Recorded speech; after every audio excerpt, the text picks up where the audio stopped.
Hey guys, how's it going and welcome back. Hope this shows up clear enough for you guys. Alright, today's video we're going to go through the headphone slash record out slash output. This keyboard does not have separate line outs from the headphone jack, right? So it's kind of a bit of an inconvenience, right? I get it, right? Because you still want to hear your internal speakers even though you're going and you're hooking into a mixing console. And good news is you can actually do that, right? That was one of my big concerns because when I was looking this thing up, I'm like, okay, headphone slash output. Well, it's not going to kill me. I can plug into the headphone jack and into my PA anyways and just get the sound through there, you know. But then I found out by dabbling through this thing and playing around with the menu choices, we hit menu really quick. Now that menu button is menu and Bluetooth. You hold it down to activate into Bluetooth to bind your device with it. But otherwise, quick touch on menu gets you to all the menu settings. This is going to take you through all your split point and chord fingering, keyboard harmony, register sequencing and freeze, controllers. So you can set up your foot controllers to do whatever. So if we actually went into that area, just as an example first, this is going to say, okay, I want it as a sustain, or I want it as unison on and off, or I want it as articulation 2 function. Because it knows we only have one pedal plugged in anyways, but we can assign things to do what we need. So, and we have left, main, layer, on, off, etc. Right? Half pedal point, if you have that, and so on, right? So there's a lot of stuff in here that's really cool, very simple actually to set up.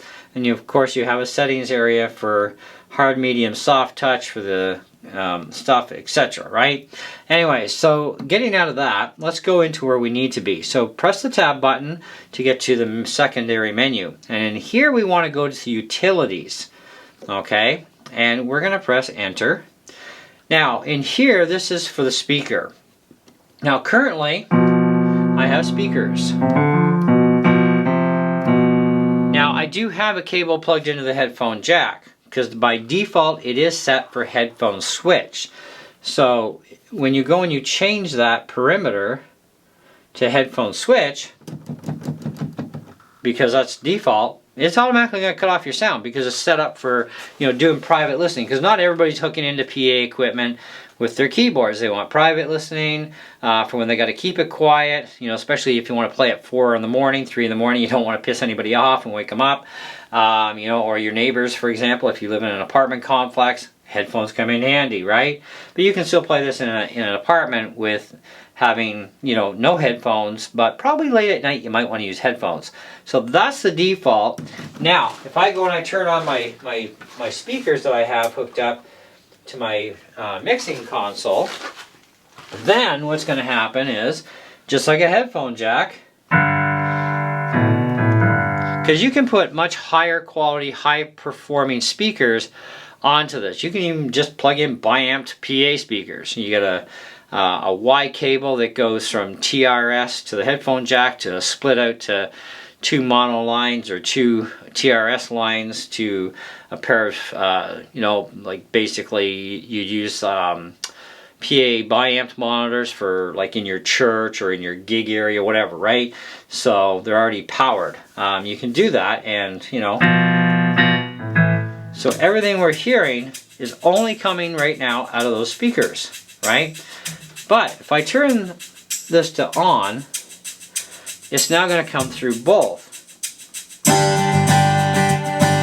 So let me go turn those speakers off and you'll hear a big difference.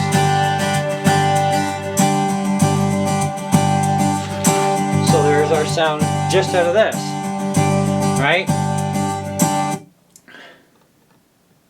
But if we have this off, nothing happens there. Okay, so let's go back to our PA speakers. And we have sound again. Because what that's telling the system is you just don't want any sound, period, coming from the keyboard itself. You just want to go right out the jack to there, okay? But you do the same thing with headphone switch, so I don't know why, but Anyways, this is what they did. But I want the on position, okay, because I want to be able to hear my piano and put out to the system, okay. Now this would be an ideal, perfect setting if you're going to be in a venue, because you're going to be able to hear what's going on here for yourself. So you basically have your own stage monitor that sounds awesome, right? Because this is a very awesome sounding keyboard. But then you're also out to the public at the same time. So whether you're at a church, a coffee shop, whatever, there's benefits here, okay?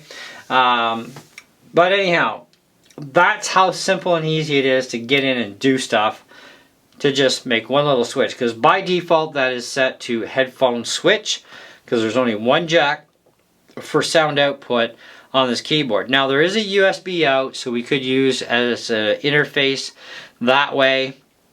I still haven't tried to use this as a MIDI keyboard yet by using the USB. That'll be the next thing I venture into and see if I can do it that way, and if I can, then I'll be getting rid of my M Audio 88 key keyboard, because there would be no sense in having that anymore if I can use this as MIDI as well as keyboard, because I like the advantage of doing the whole MIDI thing, because there's a lot of stuff I have in Logic that doesn't exist in this thing.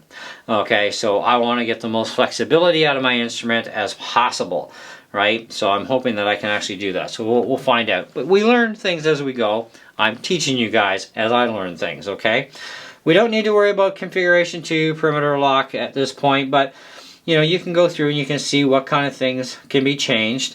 And if you're unsure about it, look it up in the manual. The manual is definitely going to help you out to learn a bunch of stuff you need to know. Now, this USB selection is for a flash drive, okay? So if you're going to plug a flash drive in and, you know, use files on it for whatever purposes it allows, they want you to use their formatting routine for your flash drive. And they do have a list in the manual of the flash drives and sizes in which they support. And the biggest size is like 32 gig. So, but anyways, that's that area there. We can go through all the rest of this. Like we do have MIDI here. They show us a MIDI area. So let's just take a quick look into there. So we do have all this stuff: master keyboard, song MIDI off, pedal, MIDI pedal 1, 2, and so on. I definitely got to figure out that one. But before I even mess with that area, I'm just going to plug in my keyboard cable, or in this case USB, straight to my MIDI input and see what happens, you know? And if it's defaulted to do that, then great. Then we can use this as just a MIDI keyboard at the same time. We'll find that out and we'll let you guys know how that goes, because a lot more videos coming on this keyboard to walk you through different little tutorial areas. This is our sound output / headphone jack tutorial video to get you set up for being able to use it for, yes, you can have your speakers on at the same time as being into a PA. A lot of people want that feature. It is here. So rest assured, buy in confidence, you have it all. Okay, so far. We still got a lot more to go through yet. But anyways, that's it. That's all. Thanks for watching. Hope you enjoyed the video, and we'll catch you on the next one.